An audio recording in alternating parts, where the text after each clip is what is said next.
안녕하세요. 오늘 당신께서 보내주신 한국과 일본, 은퇴자의 현실과 노후 대비, 이 자료들 저희가 한번 깊이 들여다보려고 합니다. 한국과 일본 두 나라 은퇴자들의 삶이 어떻게 다를지, 또 우리가 여기서 뭘 얻어갈 수 있을지, 당신의 노후 설계에 좀 도움이 될 만한 생각거리를 같이 찾아보면 좋겠습니다. 네, 저도 아주 흥미롭게 봤습니다. 당신께서 주신 자료들을 보니까 경제적인 현실부터 시작해서요. 사회적인 관계, 또 노후를 어떻게 준비하는지 그 방식까지 두 나라의 다른 점들을 좀 자세히 보면서요. 우리 스스로에게도 한번 질문을 던져볼 수 있는 그런 시간이 될 것 같아요. 좋습니다. 그럼 바로 시작해 볼까요? 역시 가장 먼저 눈에 띄는 건 역시 경제적인 어려움인 것 같아요. 한국 은퇴자분들 보면 현직 때보다 소득이 평균 55%나 준다고 하죠. 확 줄어드는데. 네, 반토막 이상이죠? 그렇죠. 근데 나가는 돈, 그러니까 지출은 고작 8%밖에 안 줄어든대요. 이게 그야말로 소득 절벽 아니겠습니까? 맞습니다. 소득은 팍 줄었는데 쓸 돈은 거의 그대로인 상황. 이게 현실이죠. 일본도 근데 상황이 그렇게 좋지만은 않아요. 우리보다 먼저 고령화를 겪었으니까 연금 제도는 그래도 좀 자리를 잡았다고는 하는데 네, 그래도 부족하다고요. 네, 그 검산으로는 부족해서 생활비가 평균적으로 한 달에 한 4만 엔, 5만 원 정도 모자란 경우가 많다고 합니다. 그러니까 결국은 나이가 들어서도 계속 일을 해야 하는 거죠. 평생 노동이나 아르바이트 같은 걸로요. 아, 그럼 그 필요한 노후 자금은 다들 어떻게 마련하고 있을까요? 이게 또 궁금한데요. 한국은 보니까 은퇴 자산의 거의 60%, 그러니까 57.6%가 부동산이라고 하더라고요. 이게 너무 심한 거 아닌가요? 그리고 자료를 보면 좀 단기간에 고수익을 노리는 뭐랄까 한탕주의 같은 투자 성향도 좀 강하게 나타난다고 하고요. 아, 한탕주의. 일본은 좀 다른가요? 일본은 상당히 다릅니다. 아무래도 90년대 잃어버린 시대라고 불리는 장기 경제 침체를 겪은 영향이 커서요. 안정적인 저축을 선호하는 경향이 아주 강해요. 그런데 아시다시피 초저금리가 오래 계속되니까 저축만으로는 자산을 불리기가 어렵잖아요. 맞아요. 이자가 거의 없으니까요. 네, 그리고 부동산 투자라는 개념 자체가 거의 없어요. 집은 그냥 사는 순간부터 값이 떨어진다고 생각하는 사람들도 많고요. 그러니까 안정적이긴 한데 자산을 늘리는 데는 좀 한계가 명확한 거죠. 결국 양쪽 다 경제적으로는 어려움이 있는데 그 모습이나 대처 방식은 참 다르네요. 일본 같은 경우는 이런 경제적 어려움이 심해지면 노후 난민이라는 말까지 등장한다면서요? 네, 맞습니다. 살던 곳이나 직장을 잃고 또 도는 노인분들이 늘고 있는 현상이죠. 심지어는 정말 안타까운 이야기지만 숙식을 해결하려고 일부러 교도소에 가시는 분들도 있다는 보고도 있습니다. 아, 정말 충격적이네요. 일부러 교도소라니?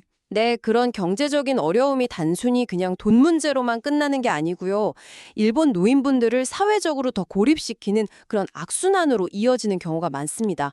그래서 고립사 문제도 심각해진 거고요. 고립사요. 이 단칸방이나 심지어 공공시설 화장실 같은 데서 마지막을 맞이하는 경우도 있다고 하니까 참 마음이 무거워지는 현실입니다. 아, 정말 그 고독감이 상상하기 힘드네요. 반면에 한국은 좀 다르잖아요.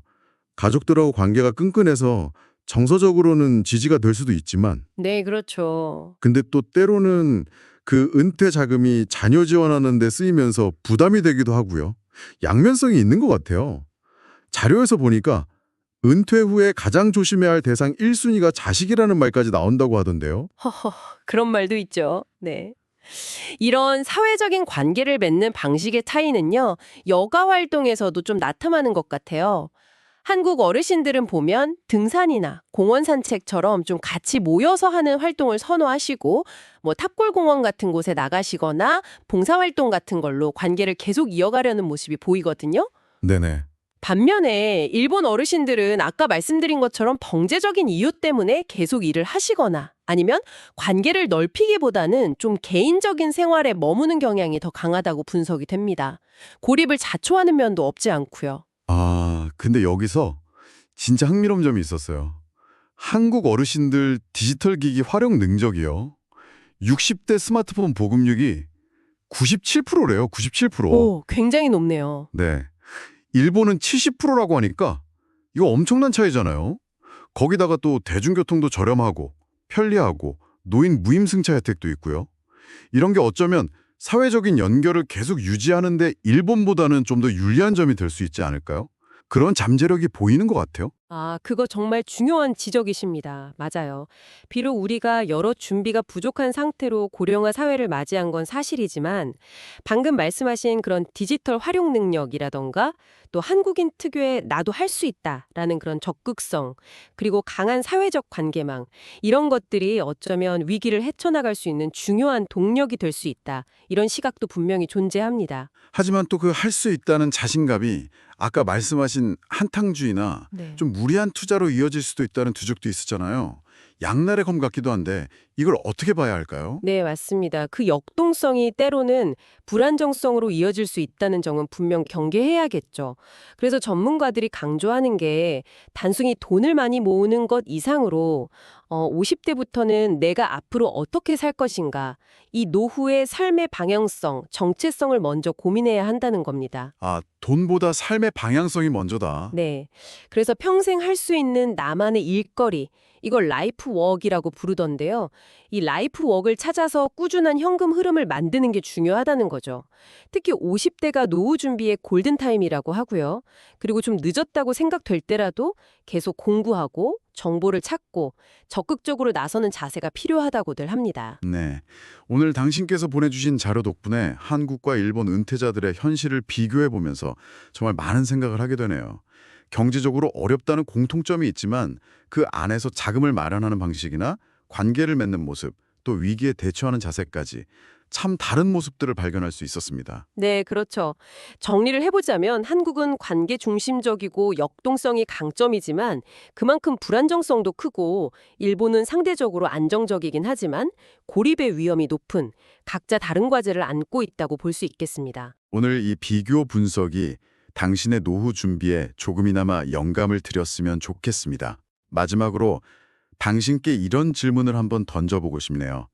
당신의 노후는 경제적인 안정이 중요하신가요?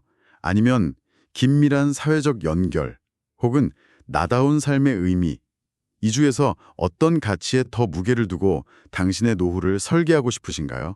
아마 이 질문에 대한 당신만의 답을 찾아가는 그 과정 자체가 당신의 노후를 더 풍요롭게 만드는 첫걸음이 되지 않을까 싶습니다.